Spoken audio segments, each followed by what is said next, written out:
Objectif News vous présente l'interview de 18h.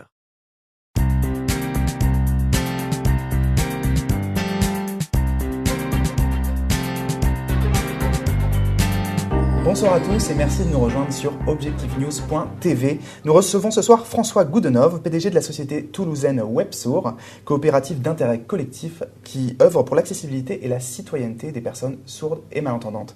François Goudenow, bonsoir. Bonsoir. Votre actualité vient d'être marquée par votre sélection dans le cadre d'un appel d'offres du gouvernement français concernant l'expérimentation d'un centre relais pour les sourds. De quoi s'agit-il exactement ? Alors, il s'agit de la mise en place d'un service qui permettra aux personnes sourdes d'accéder au téléphone par l'intermédiaire en fait d'un interprète qui peut être consulté sur Internet. Très clairement, la personne sourde se met face à son écran, vous appelle en faisant votre numéro de téléphone et un interprète va apparaître sur son écran. Il est mis à disposition par la société Websourd. Et vous allez entendre la voix de l'interprète et vous allez donc pouvoir converser avec cette personne sourde qui, elle, s'exprimera en langue des signes. Alors, on a également la même version pour des personnes qui sont devenues malentendantes et qui vont plutôt utiliser un langage écrit. Donc, ils vont taper leur texte qui sera dit par quelqu'un d'autre, etc. Et donc, c'est un système qui va permettre aux sourds d'accéder au téléphone, ce qui aujourd'hui n'est pas possible. Et donc, l'appel d'offres du gouvernement consistait justement à expérimenter ce système à grande échelle pour être en capacité ensuite de mettre en œuvre une solution pérenne, financée correctement, qui permette à l'ensemble des sourds concernés en France, et on est sur plusieurs centaines de milliers, de pouvoir accéder au téléphone dans les années à venir. Alors pour développer cette innovation, vous avez fait appel à une société qui, je crois, est basée dans la région grenobloise. Est-ce que c'est un modèle usuel, habituel pour vous, ce type de coopération avec d'autres entreprises, d'autres spécificités ? Alors, tout à fait, puisque Websourd, en fait, est une entreprise qui travaille vraiment sur le besoin, sur l'analyse du besoin, notamment auprès des personnes sourdes, puisque d'ailleurs la majorité des salariés de Websourd sont sourds. Notre langue de travail est la langue des signes. Et une fois qu'on a compris le besoin et qu'on imagine des solutions, on va chercher les expertises à l'extérieur pour développer des prototypages, de la recherche, beaucoup. Et ensuite, on va chercher les partenaires techniques ou financiers qui nous permettent de mettre en place un système économiquement viable. Et la société Ives, donc, qui est basée à Grenoble, fait partie de ces partenaires de la première heure qui sont non seulement des sous-traitants, mais même sont devenus même des vrais partenaires. Des vrais partenaires. Ils ont même pris des parts dans la coopérative. De même d'ailleurs que tout le réseau des entreprises d'interprètes avec lesquelles on travaille depuis des années pour la mise au point de ce dispositif. Et remporter cet appel d'offres gouvernemental, c'est une vraie reconnaissance pour votre société. C'est un petit peu un effet label. Alors c'est effectivement une reconnaissance parce que d'abord ça n'a pas été simple.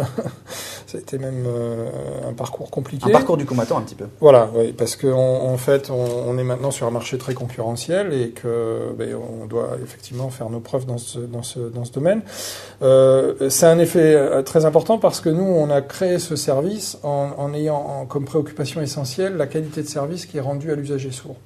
Et c'est ça, entre autres, qui a été retenu, ce qui fait que les résultats de cet appel d'offres permettront de définir ce que sera, entre guillemets, la norme, la référence à partir de laquelle on pourra élargir le service aux centaines de milliers de personnes qui existent en France. Donc oui, c'est important.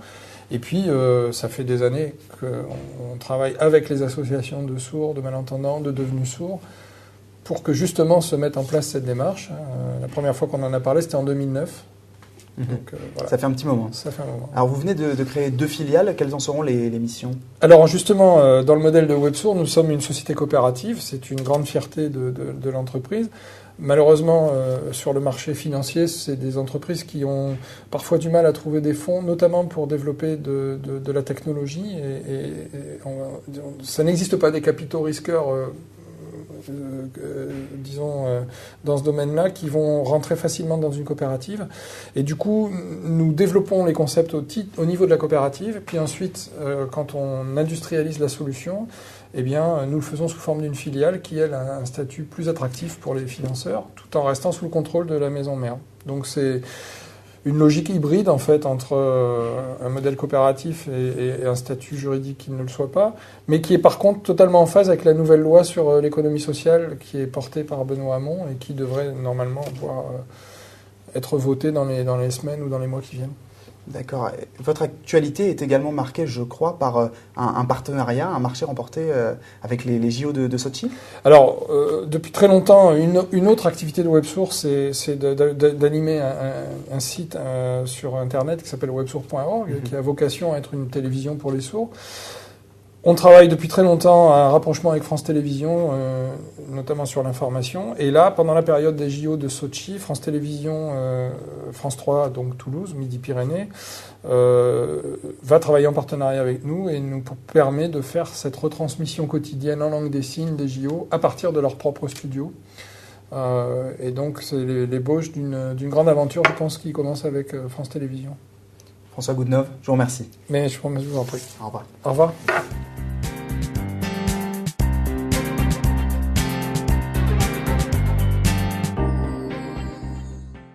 Objectif News vous a présenté l'interview de 18h.